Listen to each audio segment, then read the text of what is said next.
There are those who are asking the devotees of civil rights, when will you be satisfied? We can never be satisfied as long as the Negro is the victim of the unspeakable horrors of police brutality. We can never be satisfied. As long as our body is heavy with the fatigue of travel, cannot gain lodging in the motels of the highways and the hotels of the cities.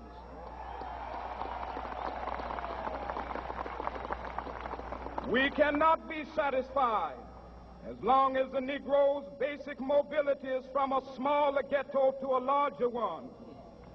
We can never be satisfied as long as our children are stripped of their selfhood and robbed of their dignity by signs stating for whites only.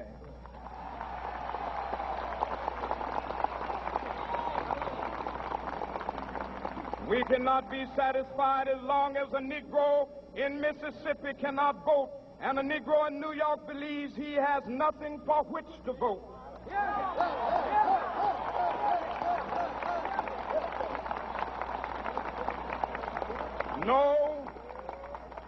No, we are not satisfied, and we will not be satisfied until justice rolls down like waters and righteousness like a mighty stream.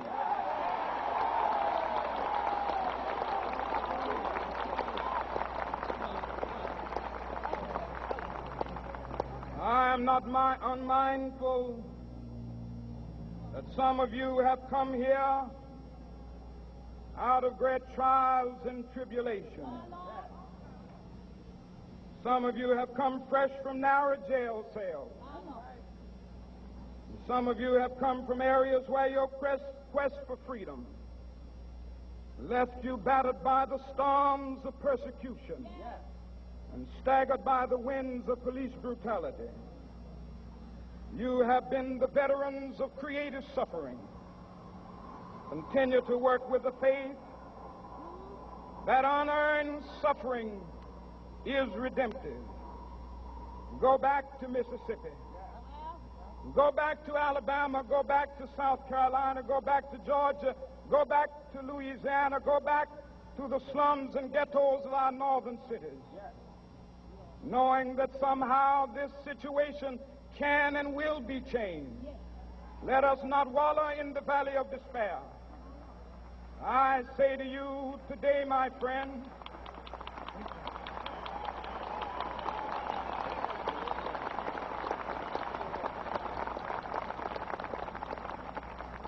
so even though we face the difficulties of today and tomorrow, I still have a dream. It is a dream deeply rooted in the American dream.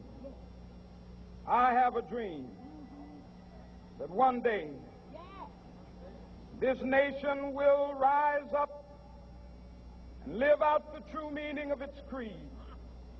We hold these truths to be self-evident, that all men are created equal.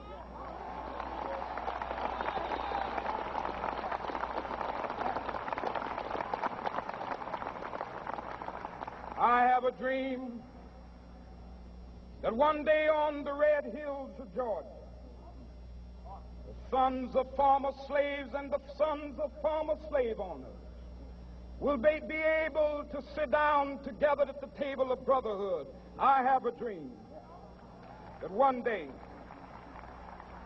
even the state of Mississippi, a state sweltering with the heat of injustice, sweltering with the heat of oppression, will be transformed into an oasis of freedom and justice. I have a dream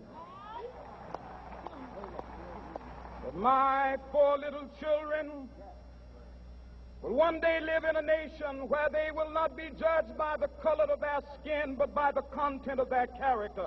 I have a dream today.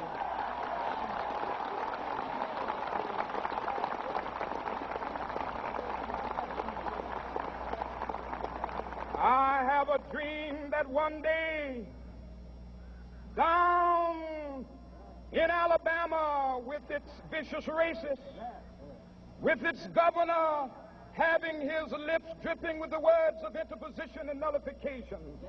One day right there in Alabama, little black boys and black girls will be able to join hands with little white boys and white girls as sisters and brothers. I have a dream today.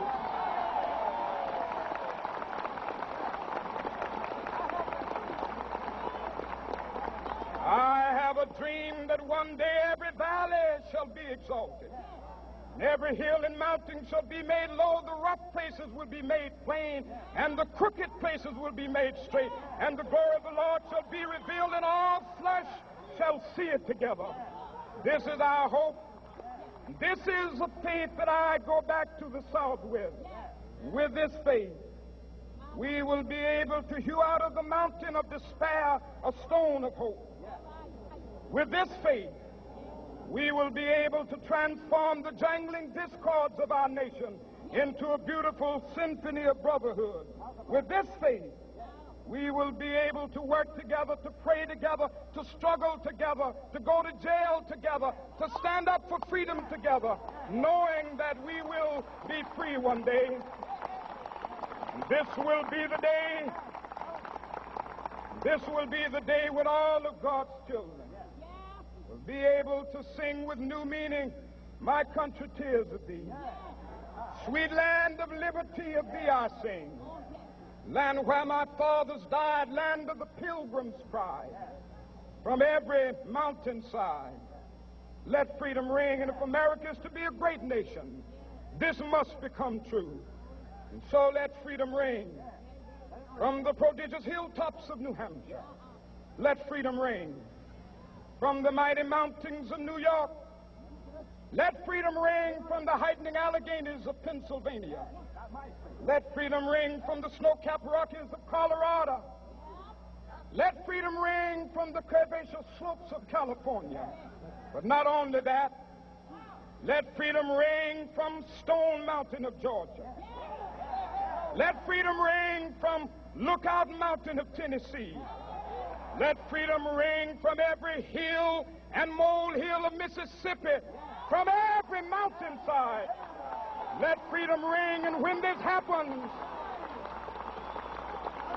and when we allow freedom ring, when we let it ring from every village and every hamlet, from every state and every city, we will be able to speed up that day when all of God's children, black men and white men, Jews and Gentiles, Protestants and Catholics, will be able to join hands and sing in the words of the old Negro spiritual, free at last, thank God Almighty, we are free at last.